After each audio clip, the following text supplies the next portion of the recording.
I Hi, can Julie. hear Hey, you. girl, how you doing? Okay, because in the past, you couldn't hear can't me, and I hear. think we redid the settings, so. Oh, good, good. Well, I have not been, hello everyone, welcome by the way. I am recording. It is 1 o'clock Eastern time here, April the 10th, I believe it is, on a Friday. I'm not muting everyone, so I will tell you that your mute button is at the bottom of your screen to the left. So we can hear you if you're moving around, if you're shuffling, if someone's talking to you. So last time, and I hate to mute everyone because I think you may want to make comments. So, but I just caution you to remember that you are on speaker, so we can hear you. And if you want to mute yourself and you're moving around, hit that mute button. You can always unmute it. So, Marilee, yes. if people are using a mobile, particularly an iPad, the mute button is on the can't upper hear right anything. rather than the lower. Okay, John Liebman has done an engineering technical update for us. So if you're on a mobile device, your mute button is going to be somewhere else. So, and if you cannot hear, look at the bottom of your screen, take your cursor and move it along, and a black bar will come up, and it will give you the options of either muting yourself, having yourself on the video. You have control over things there. So, Boy, wouldn't it be nice if life were the same? I could mute whoever. it would be nice if we had control and we could mute. Yeah, I like that. I like Did that. Tim just say life would be nice if we could mute him, or did I misunderstand? That's exactly what he said. I couldn't quite hear it. So. He's immutable. That's exactly it. Well, goodness, this is going to be, anyway, welcome. This is our third weekly meetup for AACG, and I love this. We have people from all over the world here. So, Yeah. hello and welcome. Do you know how many people are on with you at? Yes, we have 44 people Here. on at this very moment. We have 44. Amazing. Okay. So, and again, from all over the world. So, that's right, and here we are. Fabulous. Today, we are going to have Tim Tate go through an exhibit that he put together, which is from us, because we had sent an email out recently and asked people to pick one piece. I think some of you picked more than one, but one piece in particular that was bringing you joy in these times. So, Tim, I'm going to let you share your screen. All righty. Can you do that again? I'm doing it. Fabulous. Oh, oops. All right, there it is.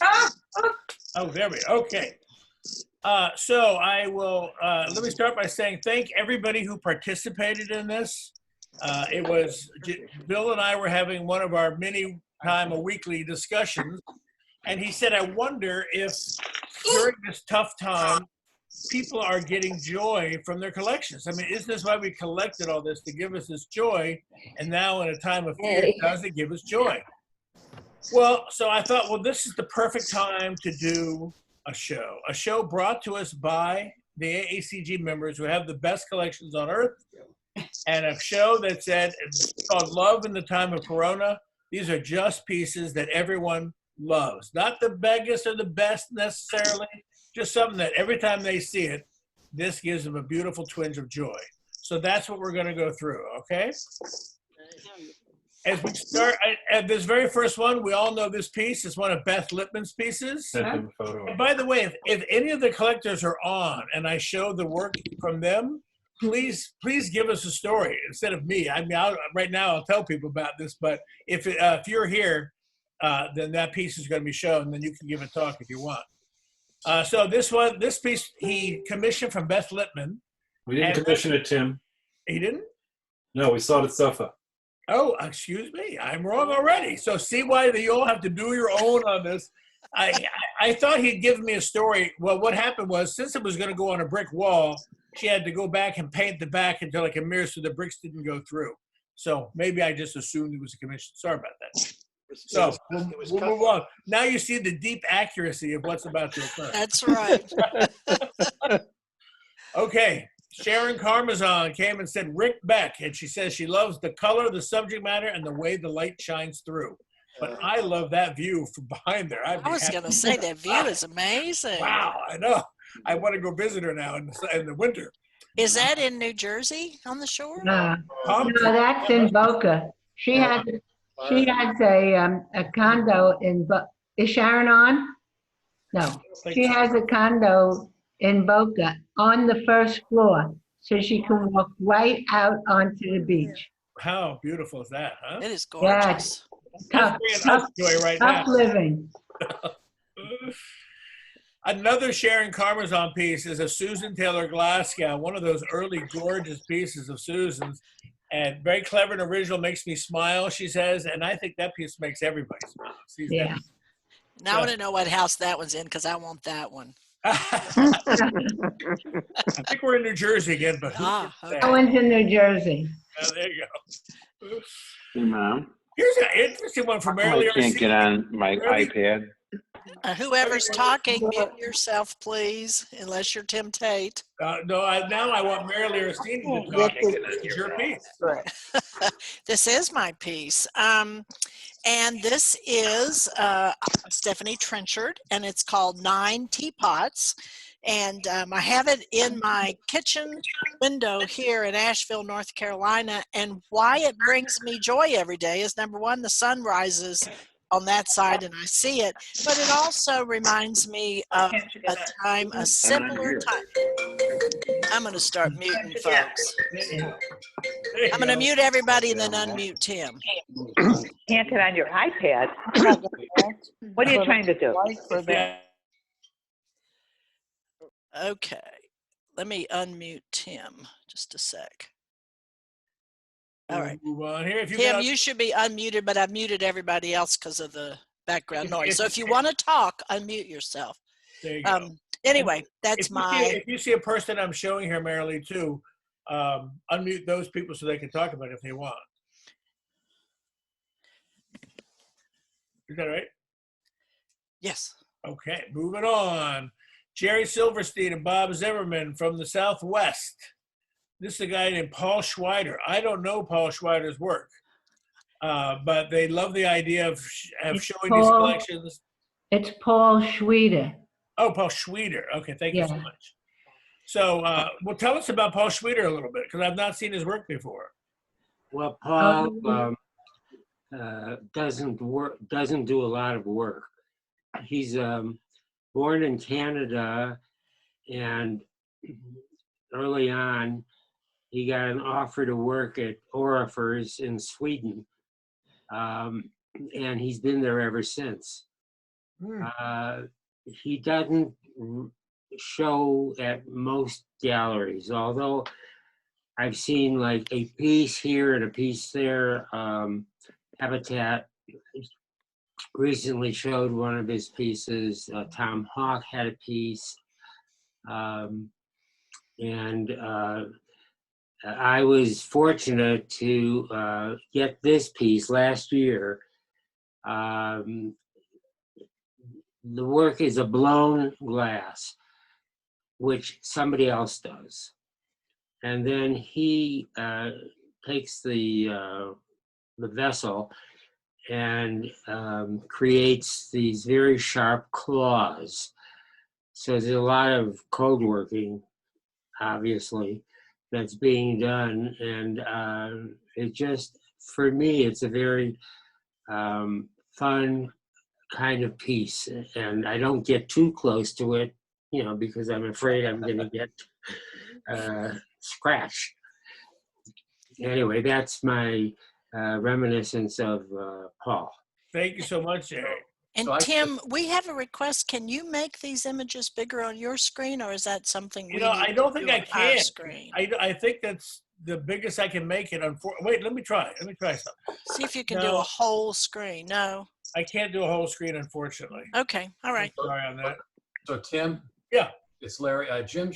So Paul Schweider Used to be shown by Barry Friedman, and Jim Shantz shows his work pretty regularly. Oh, wonderful. Okay, there you go. Thank you. Just, Yeah, Tim, just as an aside, we have a Schweter we've had at home for quite a while.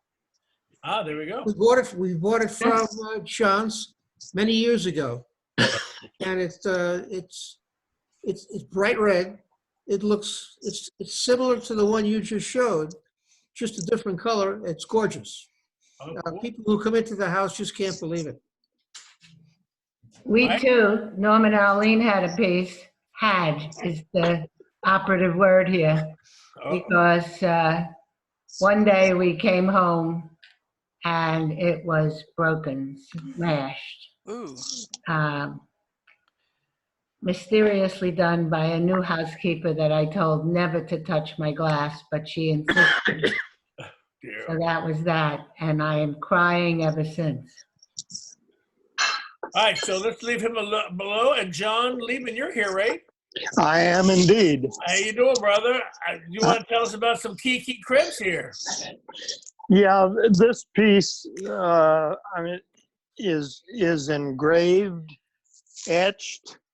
It's got a background behind it that red that shades into, it's actually a very deep blue, and it's hanging on the wall, and it's directly in my line of sight in my reading chair. It's not very far away from me, so every time my eyes get tired of looking at the book and I look up, I can see this piece, and the images in it are all of things that are just plain fun. I don't know how much of it you can see, but the principal image is a ballerina, and there's a seal balancing a ball, and there's a dog wearing a bandana, and there's a birthday cake, and there's all kinds of other imagery, all of which is fun. So you get a chuckle every time you look at it. Well, The piece is about 3 feet tall, and you can get the proportion from that. And KK made the cabinet door that it seems to be part of, and it turned out to be a model for a full-size door in a house. We didn't know that and happened to visit the house, and there was our piece in a much larger size. Oh, how wonderful. What a nice treat. Yes. Beautiful. All right, moving on. Okay. Mark Holford, are you here? All right, so this is... Mark is here. Oh, Mark, go for it, buddy. Hi, everybody. Hi, Mark. So for me, it's 6 o'clock in the evening in London, so there we are. And I'm locked down. This piece is by somebody, I think does anybody know who this is by, or does it probably says? Is that David Ricci? David was my first instructor. It is David Ricci. Yeah. I bought this.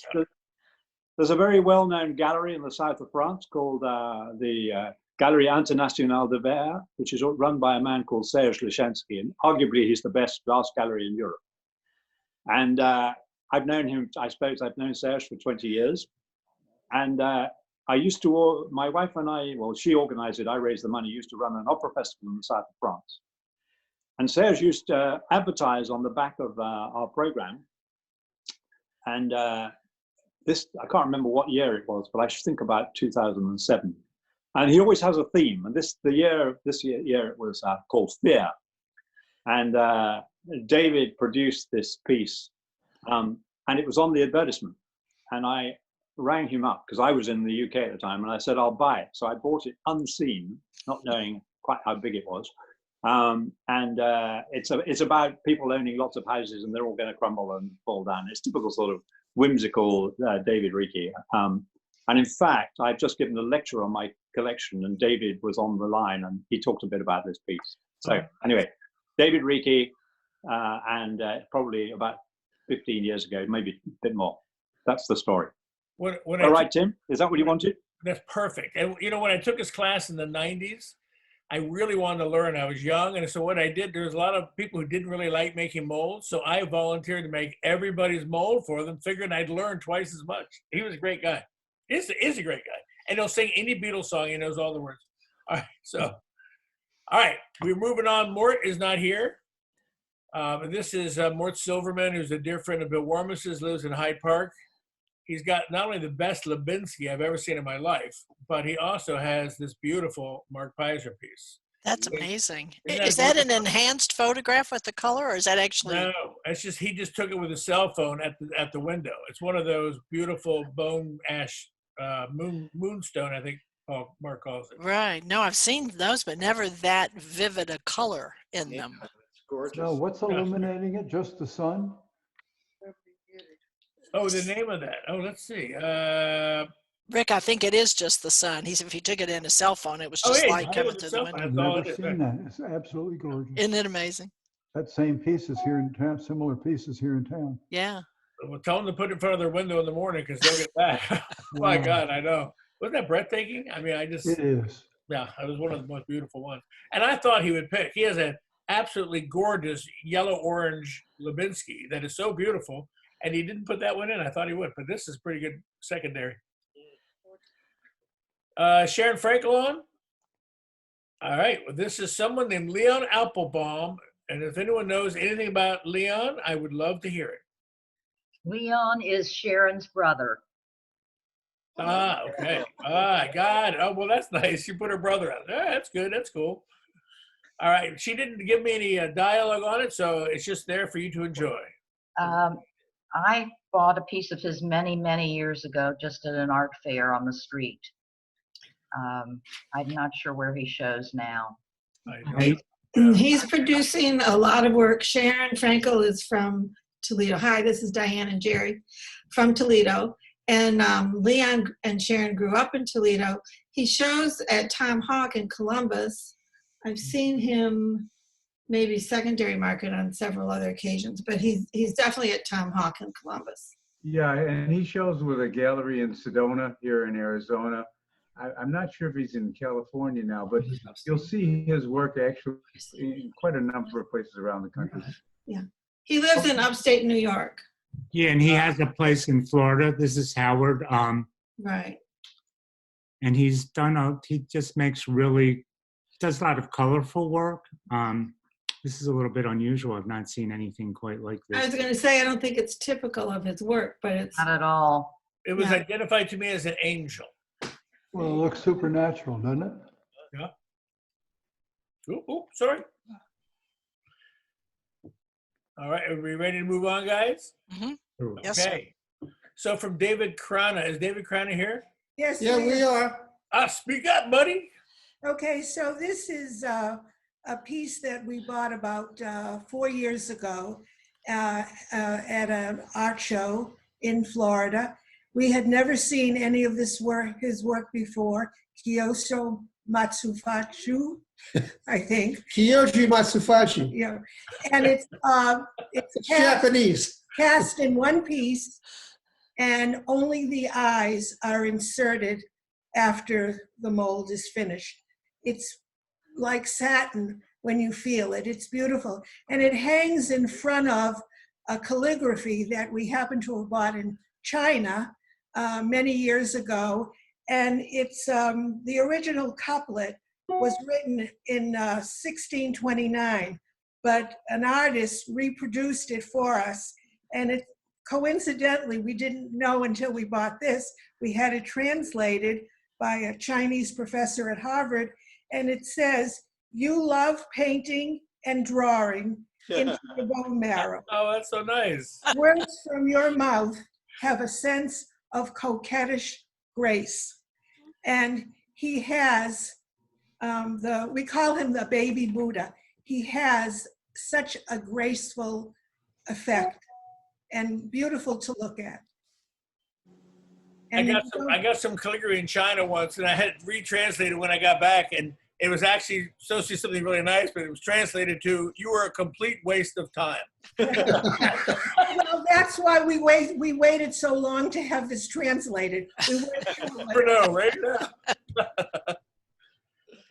So here is Stacy Gowland on this, online on this. She's the assistant registrar at the Morris Museum of Art. So it was interesting that a museum registrar came on for this.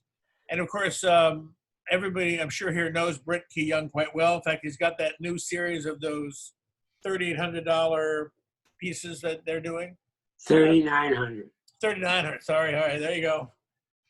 So this I can add a little about this one because I sold it. Oh, So this was sold to Eugene Fleischer, who was a collector out of Augusta, Georgia, along with a bunch of other works. Told me before I met him, he was 6'9" and 250 pounds. And when I met him, he was 4'10", and I'm probably not that much. And I was very surprised. And this piece was donated from his collection, a lot of his collection, to the Morris Museum in Augusta, Georgia. Oh, nice. All right. This is from the JCC in Luxembourg. And they put about how much they love it. And then at the very end, they said, it's available. So I think they love it, but they're willing to part is what they're trying to say. Well, this would probably be a nice moment to have a moment of silence for our recently passed Yaroslava Brichtova. I'm assuming that's a Lubinsky Brichtova. Yes. Yes, it is.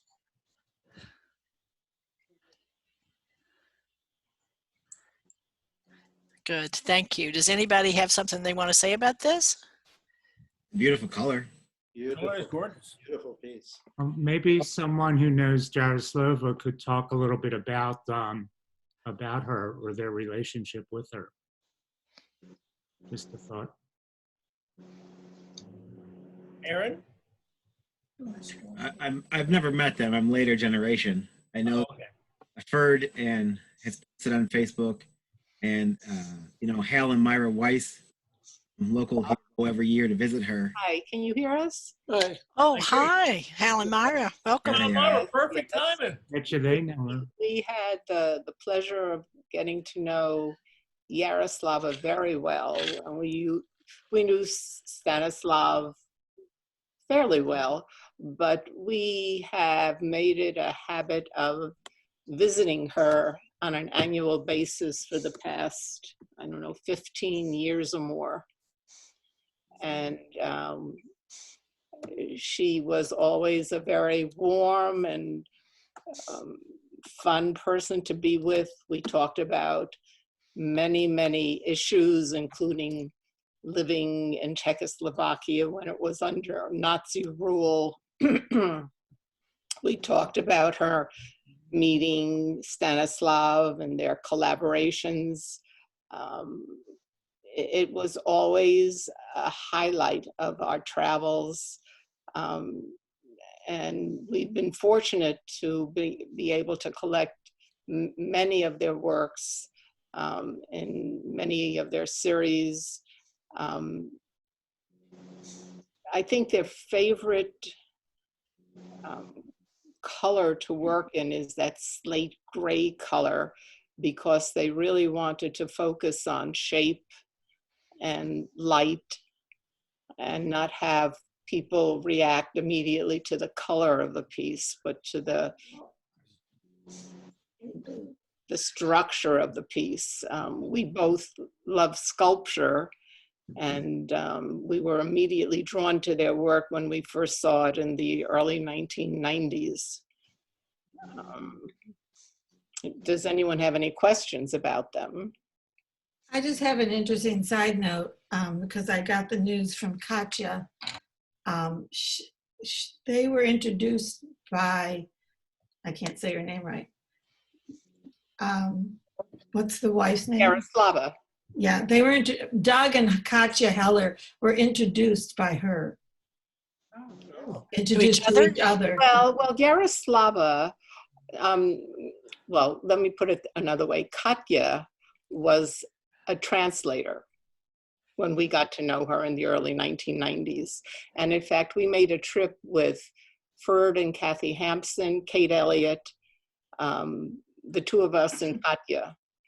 And we had just really started collecting glass a few years before, but on that trip we got to meet many Czech artists. There was Novak and Rybak and Eliash. It was just a remarkable trip for us, and we were fortunate to get to meet Yaroslava and the professor when they were still living in Prague, and they had their apartment in Prague. So Katya was a translator originally, and I think Doug was one of the galleries, along with the Hampson Habitat Gallery, that showed their work, and he probably met her as a translator. She was actually working for Kate Elliott at that time in Seattle. Wow, what a great story. I had no idea. I had no idea either. Wonderful. You know, one of the best things about having these things, people to show at work, is just this kind of interaction that you can have, that there's something none of us knew. I love these little stories that are kind of hidden in there. Thank you so much, Myra. I'm going to move on here.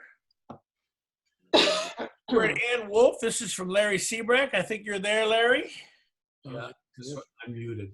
So this was, you asked us to show works that reflected things going on during this Corona time. So this is a piece that we acquired on a Habitat trip at Ann Wolf's studio the summer before last. This was done in 2017. And every day between 2 and 4 at our home, the sun shines through onto this piece. And it's the rest of the day, we don't see it as well. But it's on Wolf's feet, and it's about support and structure and home. It's one of our favorite pieces. How large is it?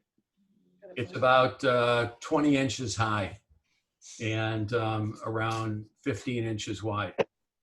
It weighs about 300 pounds. Okay. Wow. Whose feet? Ann Wolf. Ann Wolf's. There you go. I didn't see that. Yeah. And then the next picture, I think, is going to make us all as envious as Sharon Carver's Florida house. This is their lanai with Larry and Rita, and so they will tell us a little bit about these pieces. Yeah, so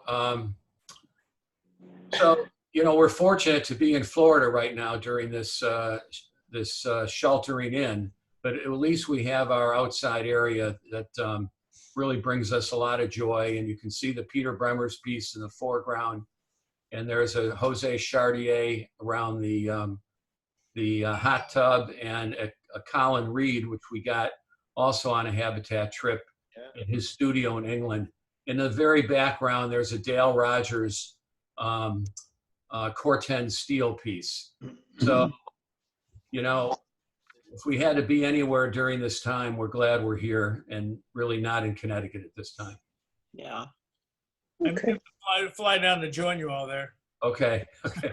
Oh, there's no planes. Never mind. I was going to say good luck with that. Thank you so much for sharing that there, Larry. Oh, another Larry. That's right. This is someone I hadn't heard of prior. So this was when Tim sent out the request for these. This was the last piece that we acquired just before the shut-in, and it was at an art fair in Naples. The artist's name is Toby McGee, and he works out of Oklahoma City, and pretty much does art fairs. He's somewhat interested in getting represented by Duncan McClellan, and I'm sending some work. But these are a series of works that he's done recently called Cairns, and Cairns were used on paths in order to see the way. And I thought it was symbolic of what's going on now. And it's interesting, his work is similar to Joshua Wojcik's work, which is represented by, he's a Detroit artist, by Habitat. He's also represented here in a Naples gallery called Methods and Concept. And even McLaughlin, one of the founders of the Studio Glass, did Cairns, which we were able to acquire from a Rago auction a couple years ago. So It's our most recent, and hopefully it will give us the right direction. There we go. Wow. Get a little Toby McGee love. Okay, now I don't know who sent this to me, but it popped up, and I have no clue who sent this. Anybody out there send this? It's beautiful. It's very nice. They didn't say anything about it, and I don't have the name. So maybe it speaks for itself. Well, there you go. I like the way you think, Marilyn. Okay, well, thank you, whoever sent the Tudzinski in. It would give any of us joy to have that. Beautiful piece. Now, some of the people were anonymous. So, from an anonymous collector, this gorgeous Dante Mariani box of goblets, which we've all seen in different colors and sizes, but this one's a particularly stunning one. Well, we were anonymous because we didn't know who would see this. It's Bill Weisberger, but since we're among friends, I talked a little bit about it. We met Dante at a June glass weekend that was then Ken's Holston's gallery, and we had admired pictures of his goblet collections and asked him if he'd make something for us, and he came up with this. And when he sent it, when it was ready with a picture with a handwritten note which says, well, I'll show it, but I'll read you once. Here it is. The photo represents what I think is the best setup. Naturally, you should arrange them as you see fit. However, I did spend a considerable amount of time fussing over this matter. You think it's simple to put goblets in the box, but before we gel them down, we tried moving them around. And in fact, anything you change throws it off balance. It's really remarkable how precise it has to be in making it look great. And then he also said, I'd be so tempted to use one. Yeah. I'll also say at the beginning, we had a correspondence. We said, we want a piece, send me the dimensions, we'll discuss it. And he said, well, I have some blue goblets I want to make a box with, and if you want it, you can have it. If not, I'll keep it in my collection, which was the best sales pitch I think I ever heard. I'll remember that later. Okay, That's good. All right, we'll move on from Dante. Is Bonnie Roth here? She is not. So here's a Karen Lamont. She said it's very, very hard for her to pick any one piece because she loves all the pieces. She said John's mom was a dress designer, so this piece has special meaning for them. They have it in front of a mirror so you can see the details in the back as well.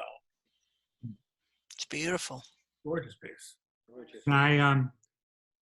In January, right before the coronavirus hit us all, there was an extraordinary Karen Lamont exhibition in New York that I went to see. And the same week, there was the Lamont exhibition in an uptown gallery. That's typically an art gallery. And of course, the name has escaped me. Jerry Peters. Thank you. And at the same time, Heller had this amazing Rino Taglia Pietra exhibition. So it was just so nice to be able to go somewhere that was pretty close to Baltimore. And who would have known that in another, 6, 7, 8 weeks, the world would come crashing down on our heads. I was lucky enough to meet her and her husband over in Venice when I was there for the glass dress show with Ai Weiwei, and they were showing right next to me. So it was so nice to get a time to spend a little bit of time on that level. Sorry. Does anyone know the size of this? That's what I was just going to ask. Yeah. She did not send the size to me. I was with her when she bought it in Chicago, and it's a small piece. It's about 2 feet. And what's the finish? Does anybody know? It's a silver kind of bronze finish. It's absolutely incredible. It's I don't know how to explain it, but it looks like a bronze. It's not a bronze. It looks like a bronze. So it's glass? It's glass. It is glass. Just it's an amazing piece. Wow, very nice. I don't think I've ever seen a glass one like that. Okay, moving on. Hi, Artist Bartle. Laura Donoff, are you here? Rats. All right, so this is her favorite by Susan Edgerly. It's not a glass piece, but this is what she says. She's lived with it for over 20 years. And it's a manifestation of the love that she feels for her best friend. That's her best friend, Susan Edgerly. Susan's a fantastic artist, a fabulous human being, full of love and warmth and empathy. And in times of trouble, I have looked upon this piece and felt her calm emanating forth. The piece is called Fetish and is gazing out over the living room as if Susan were with me. And I will say, if we are traveling in August and we have our Montreal trip, Susan and Laura are both joining us for that trip. Oh, wonderful. All right. We hope someone's going to get out of here. All right. Next. Any here? Okay, so this is Emma Camdenwith. That's the Circa building behind in Philadelphia, because that beautiful Philly in this. That's how that piece should always be shown. I'm just saying. And their second one is Martin Blank out of the same kind of beautiful view they have overlooking. I guess that's the art museum.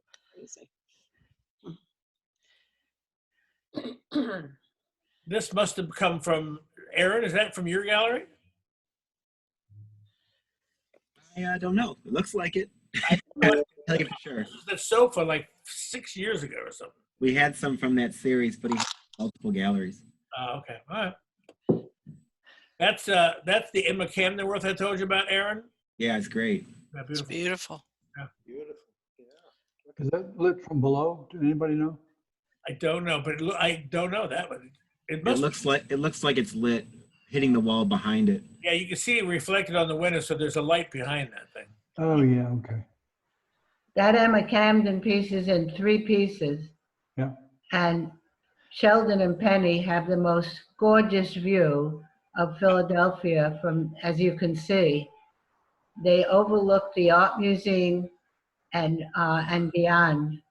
And down the hall from them lives another glass collector. So if you come to Philadelphia, you see these 2 unbelievable collections against the views of Philadelphia. Everybody will want to come to Philadelphia when they see those views. Oh, nice. We already want to go to Philadelphia. See you, Arlene. Come on. Ah, thanks. However, right now I'm in Florida. Oh, well, so is everybody in Philly. Okay, I think Susan's online here. Ken Von Rowan, my gosh. I saw her earlier. Susan, you still online? She was here earlier. She was here. Maybe she's gone already, but this was an interesting piece. This is Ken Von Rowan, and I couldn't remember. And then she reminded me that he had spoken at SOFA one year about this dichroic installation. So then I remember I was going to go hear his talk and didn't get to it. But this is an architect whose studio is in Louisville, so it's probably known to Mayor Lee, right? Yes. Yeah. Well, tell us a little bit about it. You're here at least. Actually, Rick probably could do a better job, but Ken Von Rowan is an architect. He does work a lot in dichroic glass, and I'm pretty certain he doesn't live in Louisville anymore. I think he's moved to Florida. I believe so. Yeah, he, as an architect, he did things like a dichroic glass pedestrian, elevated pedestrian walkways connecting buildings in Louisville that are quite striking. And he also was the founder of the Glassworks, which is at 9th and Market in Louisville. And that was where Tobin Hewitt Gallery used to be and where Flame Run Gallery is now. And so he was an early proponent and sharer of glass art. One other bit of trivia, he was a champion springboard diver in college. Weren't we all? Yeah, not me. His daughter, Paige Von Rowan, actually, sorry, Rick, his daughter, Paige Von Rowan, co-chaired the Gas Art Society conference in Louisville in 2010. She was one of their 4 co-chairs. I was one, Paige Von Rowan was another, and Shay Rhodes and Brooke White. So nice committee. It was. All right, moving on. Sharon Schomer, here we go. Are you there, Sharon? Tell us about this Jeff Spencer piece.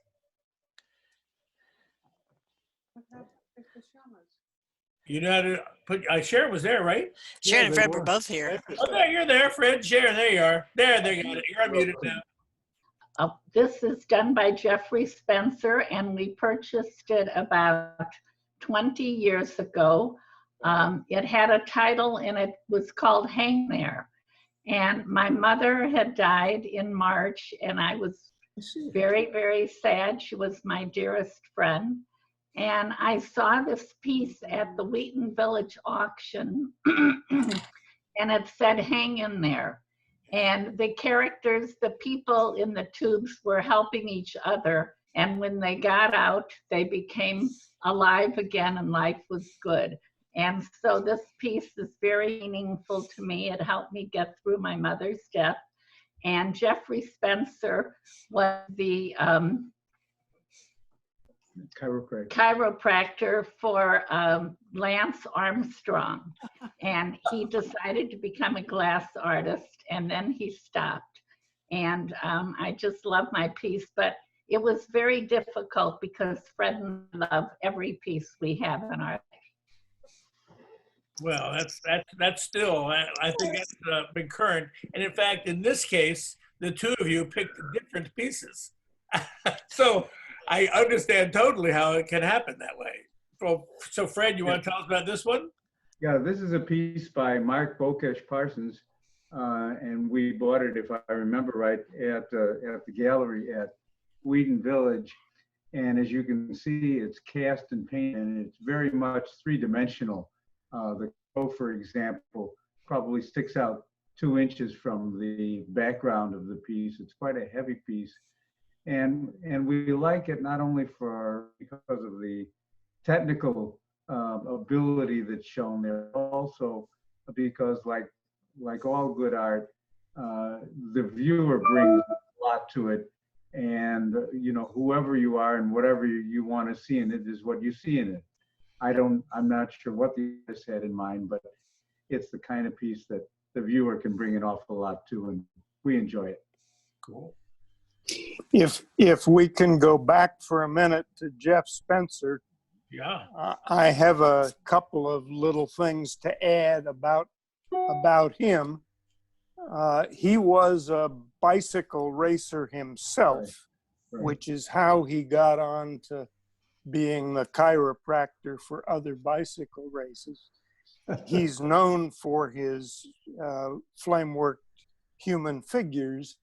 And at one time, many years ago, I commissioned him to do a bolo tie clasp for me.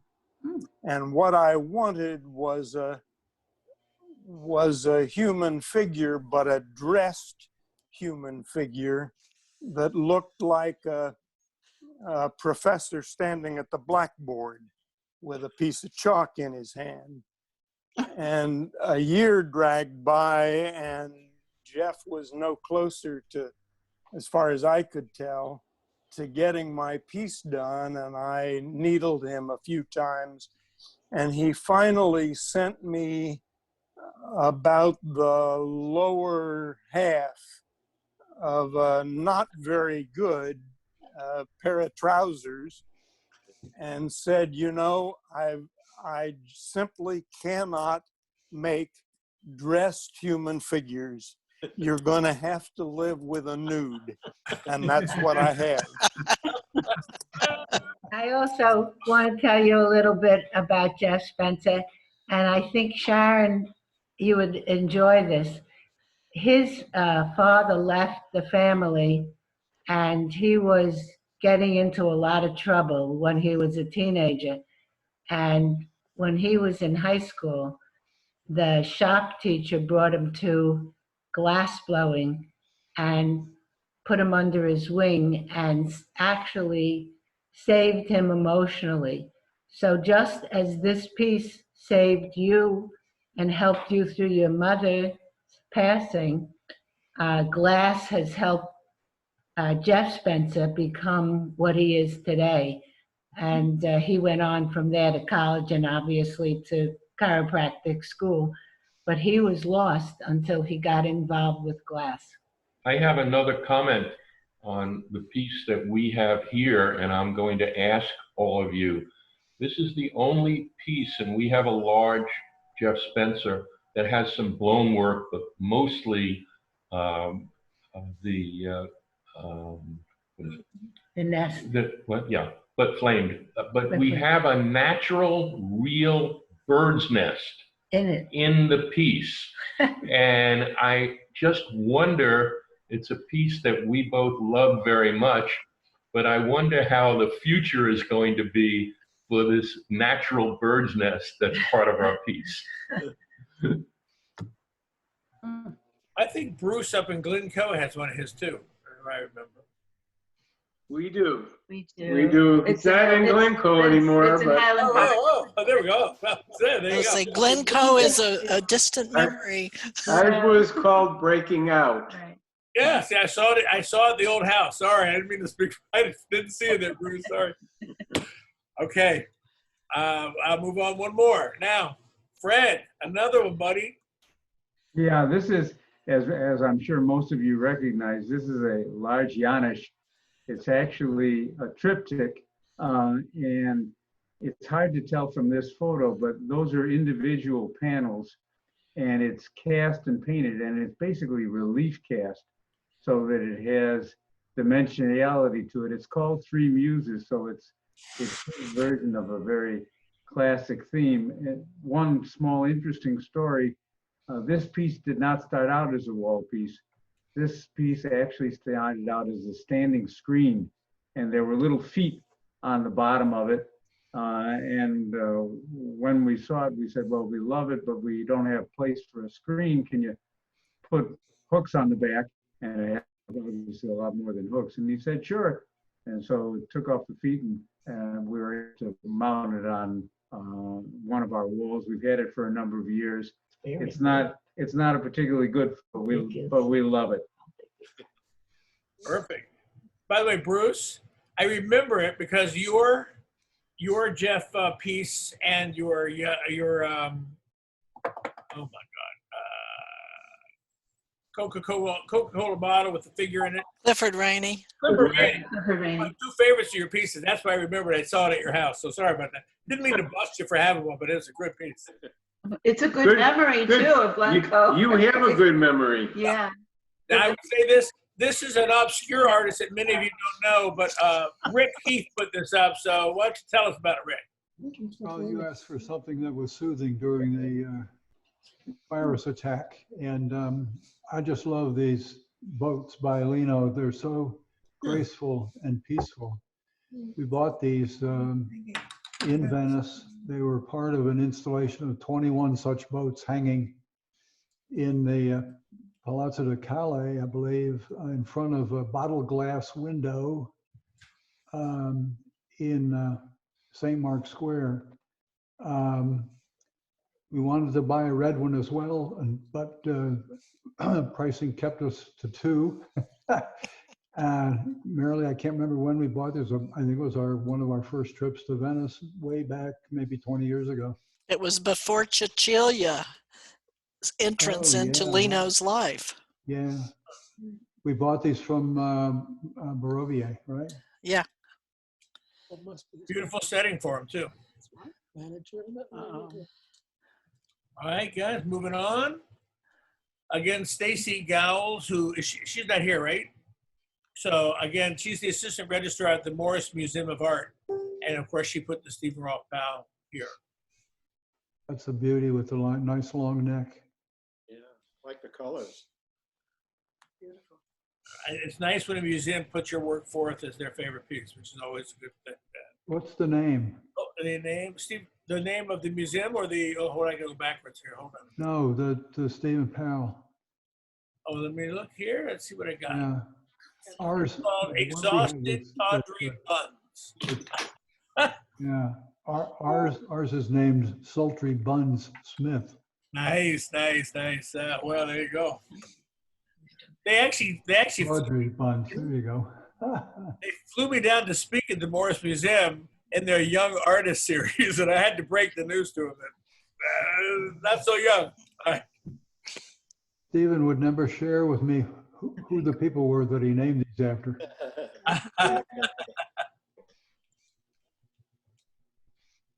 Okay, now this is from Diane Phillips. Are you on, Diane? I see you. We are. Yep. We're here. Well, we just felt this is a very calming, meditative piece. A lot of you may have seen it if you visited our home. It's in what we call the Chihuly room. It's what, 4 feet by 8 feet. It's very meditative. I love to sit in there with a glass of wine during these trying times. It was originally part of the piece that was shown at the Salt Lake City Winter Olympics in 2002. It was also at the Marlborough Gallery in New York after that. It was in storage, and we saw at the Boathouse Chihuly's aquarium, and he said, "Oh, I've got a piece to show you." And we never really saw it in person, but we certainly saw images of it. So, it was 12 feet, and we only bought 8 feet. Similarly to why you didn't buy more boats. Sure. I went to Marlborough Gallery. Oh, right. Gorgeous piece, though. I didn't know Marlborough carried jewelry. Well, at the time, it was early 2000s. In the day. I can tell a story about this. We have friends who are not glass collectors who saw this exhibit at the Marlborough. And not knowing much, they said they wanted to buy one of the pieces in the installation, but they were told they would have to buy more than one piece to get it. Oh, that's interesting. Thanks, Bill. Somewhere there's 1/3 of this left. Somewhere. Yeah, I'm pretty sure Chihuly still has it. So this is promised to the Toledo Museum of Art, and it's possible that the other part of it would be reunited at that time. Oh, that'd be a nice thing to think of. Oh, you must know where it is. I'm sure they keep track of it. Yeah. Another anonymous collector. This is a person named Chad Fonfera, who does these beautiful portraits. The feet are actually cast bronze that he actually took from birds' feet, and they're like hunting scenes. So he'll put a collection of these together with ropes hanging from a hook as if they were hunted from like early kind of food and Dutch master paintings of food. And they're beautifully blown birds on that. How does one do a casting of a bird's foot? That's the question that none of us actually know, but I'm sure very carefully is the answer. So now it's on to Fred and Susan. I know you're here. Yeah. We don't know which one is the glass piece. I was wondering, will the real Susan Sanders please stand up? What's the pretty one? Blink. It looks pretty good. Yeah. Well, Susan chose this one. You asked I don't know why. You asked for what brought us joy, what brought me joy. And I said that, what did I write? It reminds me of the pre-corona days when I got dressed up and I put on makeup and I interacted with friends, because there were just so many days that I didn't do that. Most of them. Here you are again, dressed up and talking to friends. Love the hat. Well, the background yes. of this piece is not that pleasant. It took me, I think, about 2 years after we met Dean Allison at Penland to convince Susan that this was something that she should definitely do. And then we went through the process of getting the right image, and having Dean first do the the plaster mold, which was an experience. And then he did the wax mold and started working from that. And I guess he was maybe smart enough to contact Susan and show her the wax mold and what he was doing. And it took him, quite a while to do what he wanted to do. But of course, Susan didn't like it. So he didn't like it either. He didn't like it. Like right. me. Right. So he had to start all over again with a new wax mold. And I guess he worked more or less on his own, which less collaboration from the model. And we were we were absolutely delighted when we saw the piece, and we think it's really one of his best works, naturally. Spectacular. He's about to have a baby in 2 weeks. Yeah. Right. Well, his wife is. Thanks, Fred. I won't be in the room, so I can't tell for sure. I even like that he reproduced the necklace you were wearing. Yes. He did. They did a good job with that. And in fact, I have worn that necklace, the glass one. The glass one comes off, and Susan wore it to MAD, the Museum of Art and Design here. There you go. And I did notice also in the background behind your head is a fabulous piece over your left shoulder. A temptation. That was a temptation, and this is a temptation. Artist, you there, girl? I'm here. So Welcome, buddy. My collection has shifted tremendously to video. And so, of course, Tim Tate's piece hangs right between my bathroom and my bedroom. And it is a great piece for relaxing and watching. It hangs next to Peter Sarkassian. And then in the other room, I have a Gerald Forster and a Leo Villarreal. So I chose this one because when I come home at night, I plug it in. I'm still going out to the pipeline every day and then coming back in. This was the woman in the video is a paper conservator at the Smithsonian who volunteered to help me with this. And we put her in a child swimming pool in the back room of the studio in February with no heat. And she was a brave soul. And it's about Ophelia. So she goes back and forth. Her hair kind of twists around and the hair wasn't moving. So we had to take glass rods under the water to swirl her hair. Yeah, Tim, if I remember correctly, that same video is in our piece of yours. It is. That's right. I forgot.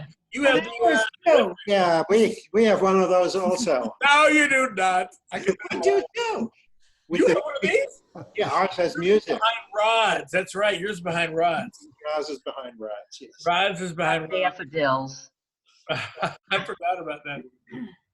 So anyway, a nice big, and then this is the video that Glenn Adamson loves so much and wrote so beautifully about. Oh, sunflower. Artist, go ahead, babe. So the other piece is, and guys, it's hard to tell, is this is from the Cepheus Industries. This is a Cepheus table. So I'm at, I hang out at Hotel 21Cs, which are art museums in themselves.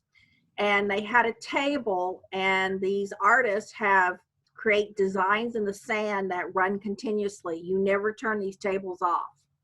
And they just create all these patterns and designs and beautiful things in the sand. So it sits right next to me on my my dining room table, and I just turn and look at it all the time. It's lighted and it's just beautiful. It just continues on and on and on. Cool. Very cool. Very cool. One of these popped up for sale on my Facebook feed this week. Oh, well, here we go. Oh. Marilyn and Rick. I did not send that picture in, so. Oh, it was too good not to show. Yeah. That was very recently because Michael Janis drove down, he and, gosh, I just forgot Michael's wife's name. Hey, it's Kay. Kay, thank you. Sorry, I don't know. I just had Michael. a senior moment and installed this, and it's in our bedroom. And what you might be able to see is we saw it in Miami at Art Miami this year, only it was like at one of the Pulse, thank you. But it's behind the sliding door for Rick's closet. So I didn't think we could have it. And then I realized it was only like half an inch thick, and so Michael came and installed it. So it's now you see it, now you don't. But I wake up to this piece every morning and go to bed to that piece every night, and it is I just absolutely love it. It's wonderful. Yeah. Great. That's nice to hear. And besides that, it's motivation for Rick to remember to close his closet door. That's very true. Michael, that's a great piece. Thank you. We just fell in love with it. We couldn't stop. I don't know how long we stood there and stared at it, but Gorgeous. A long wait, time. Michael, there's one behind your head. Is that your new one behind your head? Yeah, yep. Once it'll be part sometime soon at Habitat's online show. There we go. You guys, we have to go, but thank you so much. This has been extraordinary. Thanks, Good. Myra. Fabulous. Thank you so much for joining us and for Holidays sharing. to everyone. Happy See you. Passover, happy Easter, happy Passover. and a healthy future. And now we'll go with the entire Weiss's collection. Okay. We'll see I you hope next you do Friday. this again sometime. Hopefully next Thank you. Friday. There you go. Yes, we will do it next Friday. We have Susie Silbert from Corning joining us next Friday to show us some of the online resources. So Let me go through these last ones quickly for people who might be waiting for their pieces, all right? This is from Gloria Spiro. Michael, can you turn that on? Thank you, Mike. There's an echo. Kim, something's happened to the volume. Is it better now? yes. Yeah. So this is a Neil and Gloria Spiro's piece from Open Albright, and it is in memory of their son who passed, Gary. So of course this piece brings them huge amount of joy. Are you there, Gloria or Neil? I thought I saw Neil there before, They were there. a while ago. We're a little over. I'm going to try to go through. Jack, are you here? So Jack's not here, so I'm just going to go through. I'm on. Oh, you are? Okay, Jack, go for it then, buddy. Well, this is William Morris, and we loved it when we saw it about 20 years ago, and it was one of our first pieces that we bought. We thought it was absolutely exquisite, especially when we originally looked at it. We thought it was, the band tusks, elephant tusks, and not glass. And then when we found out it was glass, that's what started us, I think, on our glass collection. And you said, damn, we wanted those elephant tusks. What a cool piece to start with. Oh, yeah. Isn't that amazing first one? I agree. Yeah. This is a Steve Lynn. And the interesting story is when we purchased it from Habitat in Florida, number one, I didn't know the size of it because Habitat showed it on a very, very high wall. And when you bring it back to Montreal, our walls aren't that high. But we brought it back to Montreal and Steve said, well, I can install it. I'm coming from Paris to Montreal and I'll get off the plane. I'll stay with you for 2 nights or 3 nights, and then I'll continue to a show in Midwest of the United States. So I said, sure. I said, how long do you think it'll take to hang? Always says it'll take us a day and a half. So I picked them up at the airport in Montreal, came up to the house. We went up.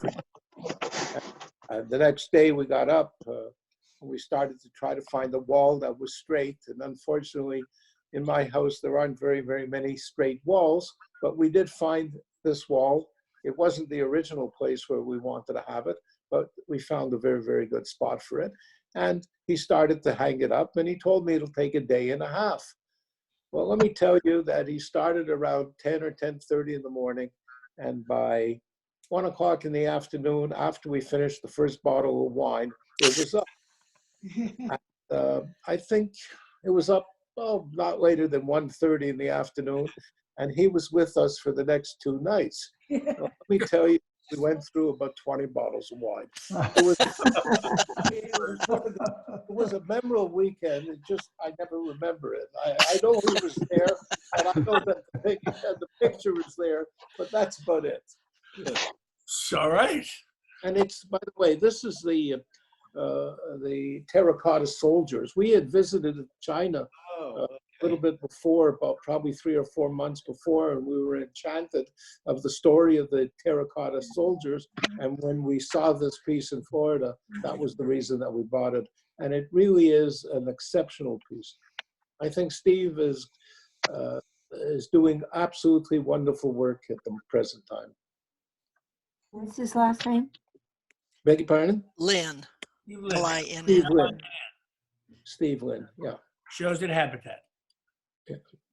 Oh, there's another one of ours. Okay, this is an old Laura Donifer. I don't know if you'll remember Laura Donovan when she made these type of things. The This witch goes pot. back- It's a witch's pot. Yeah. Yeah, and We have a witch's spot too and love it. yeah, and Laura, this is, we always, by the way, this is not an old piece because we just got it 3 or 4 years ago. And what happened was we were celebrating a special anniversary, and we had seen a piece of this nature at the museum in Montreal. And we decided that, we always wanted it. So I called up Laura and I said, Laura, we're having a special anniversary in 6 weeks from now. You know this piece? I described the piece, and she says, I do know the piece. But she says, I haven't made it in 25 years or 20 years. So I said, well, but we'd like something like that. Can you think about it? About 30 minutes later, she called us back that she had found in her warehouse the form itself. And I had it within 6 weeks, and she delivered it 6 weeks later. So this is a very, very special piece. And Laura, as everybody knows, is a very special person. And I think, and every time we walk in, I have to tell you that you automatically look at the beauty of the piece, but more important, you look at Laura, and you can relate to Laura at all times. And this is what makes us very, very happy with the piece. Laura is singular in a way of being an artist who connects on this kind of level for almost every piece, for almost every artist. She's amazing. Yeah, I agree. Oh. And this is another piece, and I don't know who made it. I think some woman down in Santa Fe. Oh, it's like Lucy. But here's the interesting story is we bought this, Habitat had put it out on a flyer on the internet. And when we saw it, we bought it. And then when we were in Art Palm Beach with this past winter, we purchased the piece and we said, well, okay, we're going to stay, we're not going back to Montreal, but you can ship it to we have an art handler that's holding the pieces for us, so you can ship it to Montreal. So they shipped it in right after, probably around the middle of January to Montreal. And I want you to know, we came back from Florida around early this year. I don't know why, but we did come back early, around the 15th of March, because we wanted to see what snow looked like. We were missing it. And so we came back, and the piece is still sitting at the art handlers, and we haven't been able to bring in anything that we have there. And we still have about 4 pieces that we had purchased. And I don't know when we're going to get them, but probably, hopefully, before the August visit to Montreal. Oh dear, I hope you get it soon. I have 2 pieces from Art Basel I cannot get delivered. I cannot get them down here to Houston. They're still stuck in New York. Yeah. Well, a lot of people here are not getting work. That it's just sitting there waiting for them to let installers in, but that's a scary prospect right now. Yeah. First world problems. Yeah. All right. Another person said that they said they were talking about a Nicholas Africano, but they sent no picture. So I went online and found the cutest goddamn Nicholas Africano I've ever seen. So, there it is. Melanie Hunter and her wife come and stay with me when they're in DC. She's the one who does all of Nicholas's casting for him. And these beautiful cream colored bodies and olive parts are so gorgeous. Yeah. If you're a person who had mentioned Nicholas but didn't send me the image, yell now or forever hold your peace. Another, same problem. A person said they loved Michael Sozin. I hadn't even heard of Michael Sozin, but I went online, and this is a really nice illustration of the Michael Sozin piece. Yet another loves Lachazar. And this is a beautiful Lachazar piece, but the person didn't say who they were who loved Lachazar, and they didn't send me a piece, so I found one online for that. Looks like Jane and Rose. Oh, there's a small one. Beautiful. Yet another anonymous, as a Vivian Wang, and this is what they said: my piece is a boy. He is so interesting, and there's just something about him that gives me so much pleasure. He's very cute in his little outfit. This is not a piece, by the way. This is, I had to go online and find one of a little boy, and it was cute, so I put it in for her, whoever's Vivian Wang. This was sent, like, yeah, this was the last one sent, no picture, but it said, it looks so warm in the morning, and an anonymous person said this about Alex Bernstein, and this looks so warm in the morning, I thought, well, maybe this is the actual piece, I don't know. That looks like Alex's house.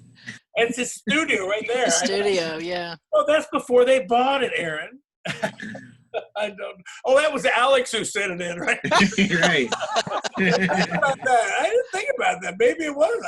I don't think so, because the artists who sent work in, I had to let them wait, because on the 21st Century Glass page, no artist can do self-promotion. So, so I'm going to save a day for self-promotion for artists for a later day. And that was it. There it is. Wow. Great. Fabulous. Thank you, Tim Tate. Really nicely done, It's been a too. pleasure to get these, you know, and to put this together. Because at this time, we all need this kind of, you know, joy to hit us. We And do. it's so nice to see everybody. Thank you very much. Yeah. Thank you. Thank you, Tim. It was great. Yeah, thank you. Love Next seeing week everyone. is Take good care. Thank you. Be well. next week is Susie Silbert from Corning, and the week after that is Leslie Jenninger, assuming she can get in her studio in Venice. So, so Excellent. thank you for all doing very this. much for attending. And I'm going to thank post you this all. on YouTube if you want to watch it later. So. Hi, Ellen. Hi, Jack. Together, Marilyn. thank you.